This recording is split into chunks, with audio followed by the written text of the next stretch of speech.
আর দুইটা derby cigarette দাও তো,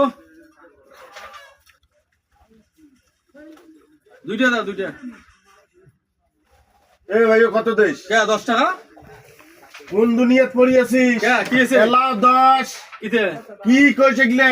সিগারেট আমরা খাই নি। 16 টাকা। এই আরো 6 সিগারেট টাকা দে। 5 টাকা খাইছো। সেই দিন ভুলি যা। হ্যাঁ ভুলি যায়। লেথা পালিং বাদ দে। মাথা মুতে খুব গরম আছে, টাকা দে। দুইটা কত? 16 টাকা। কিসের 16 টাকা? এটা কোন দুনিয়াত পড়িয়েছে রে? ওই কালকে ওখানে 5 টাকা করে। কালকে কিন্তু সেটা 7.5 নাই। আজকে দাম বাড়ছে করবা। দিন সিগারেটের দাম বাড়ে নাকি? কি মনে করছিস এটা বাংলাদেশ? এটা বাংলাদেশ। হ্যাঁ কান ধরে তুই তোমার খান আর জীবনে সিগারেট খাবে না। এই ভাই অস্ট্রেলিয়া দেখো তো। এই যে কান ধরে তোমার খান আর যদি কোনোদিন সিগারেট খান তারপরে দেখ এই যে এই যে দুই ভাইও 2 টাকা কম দে। ভাইও 2 টাকা কমে দে ভাইও। এটা কথা রে, এইভাবে সেট খেলে মোর ব্যবসায় লাটে উঠে যাবে। কোন কোম্পানি কোটে দাম বাড়ায়া?